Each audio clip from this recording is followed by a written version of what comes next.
Alrighty, so more Warframe and of course more Saryn. Now the whole point of this video was to show you guys footage from a 50 wave Tower 4 defense that we ran last night, and I know it's only 50 waves, which is pretty easy for most frames, but it was just a test run to check out the range build on my Saryn for spreading her spores. So we put a squad together to try to get the most out of my Saryn and to check out the synergy between Saryn and her spores and a slow nova, the combination of molecular prime and of course Saryn spores, to see if we could amplify that damage output a little. So the results of this test run kind of caught me a little bit off guard. I wasn't expecting Saryn to perform as well as she did, and the mod setup I ran with Saryn in this video will be shown at the end of the footage. But it was a build specifically used for a defense run while staying inside of Frost's bubble, so I don't have steel fibre equipped, and it is a max range build. Now the squad consisted of an overextended Frost, an EV Trinity, a slow nova and of course my Saryn, which, let's be honest, is pretty much the standard meta for a defense run, with the exception of having Saryn in there instead of maybe a Disarm Loki or a Resonance Banshee or whatever other frame, maybe a Vauban, that you guys would normally take. Now my weapon of choice for this whole run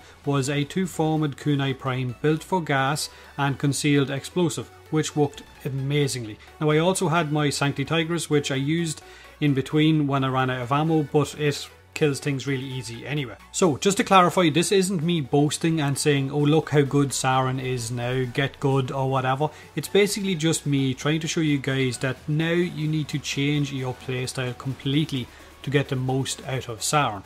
You should no longer be looking at her miasma, but instead maybe focus on spore and spreading those spores to every enemy, or as many enemies as you possibly can. Now the difference with this run, like I said, was the end result. The overall damage after 50 waves done by all 4 of us in the group. We wanted to see how well Saryn would perform, and for me, I am absolutely loving her. You could, if you wanted, drop out Nova for a Resonance Banshee, a Power Built Equinox for her buff, a Rhino with his Roar for his buff, and so on, and still get a very similar end result. Saryn does a lot of damage. So at the end of those 50 waves, who do you guys think had the most damage done out of all 4 of us? The highest damage percentage of the whole mission? The answer is probably obvious considering the way I'm talking about, but by how much? How high was my Saryn's overall damage compared to everyone else's? Also, we had planned on going further than 50 waves, but DE dropped a hotfix halfway through our mission and our Trinity crashed out at wave 46, and he couldn't rejoin because he had a different version of the game than we had, so we all left at 50 in case 1 or 2 of us crashed out as well, and we would have lost all of the items that we got. So old Saryn was a frame that could farm missions really easily. She had a nuke button that would absolutely melt everything on the star chart. But anyone who went into endless missions knew full well that her miasma and its damage dropped off really fast, and you would have to spam that miasma to burn down really high level enemies.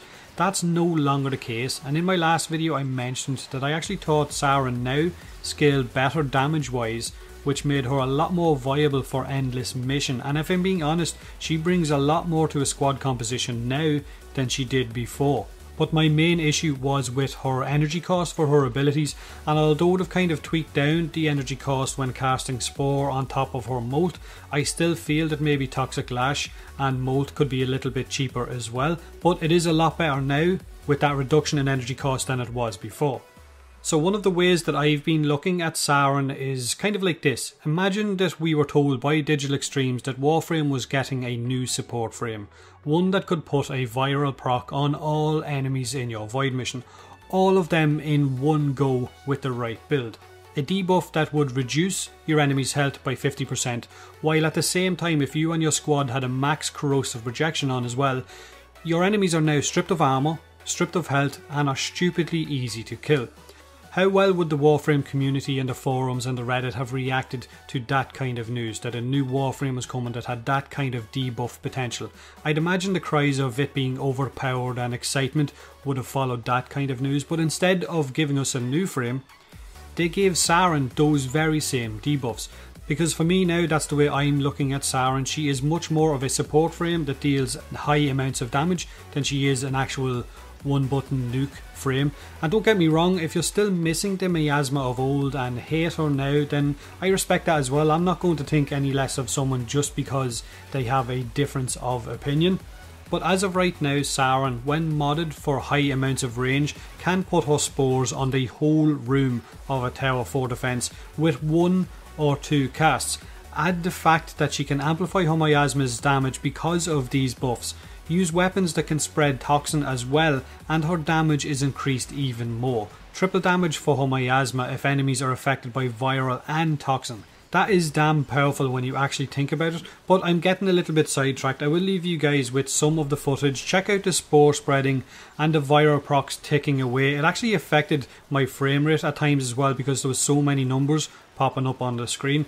If you're still unsure about Saryn and you still miss that miasma, then maybe revisit her and build her for range more than anything, and sit back and watch as she helps you melt everything in your squad and you throw out more damage than the majority of people in your mission. If your opinion has changed, then leave a comment in the section below. Hit that like button if you enjoyed the video, subscribe for more Warframe, and as always, thanks so much for watching. You get white Jamaicans. What kind of fucking question is that? I just thought about it. I just kind of thought about it for a second. I thought, I wonder what a white Jamaican person would look like. No, you know Jamaica's not a color, right? No, I know, but like, I just thought like a white Jamaican. I've never seen a white Jamaican person. Have you ever seen a white? Have you ever seen a white South African? How the fuck? Have you seen? I don't know. I can't imagine what a white Jamaican would be like. We are in the wild looking for the white Jamaican. I've got really thin hair. You got no fucking hair. That's just age, you know. You just said that's age. That's what you said. Your problem. Yeah, your problem. Just fucking shut up. I'm gonna have to cut so much of this fucking footage, these bastards. Yeah, you're actually not getting a good video of this. No, I'm not. No, I'm gonna have to cut all of the talking out of it. It'd be totally quiet the last. Yeah, I'm just like, gonna have music in the background. Don't you have this on a separate channel or something? Yeah, I hope so.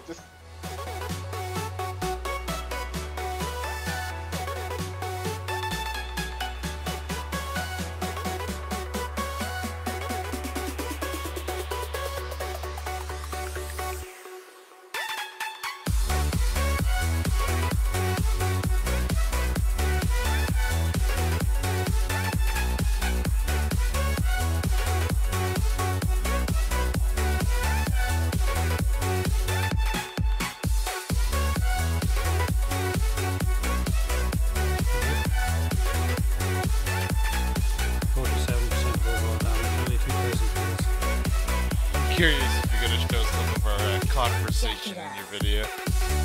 How does that?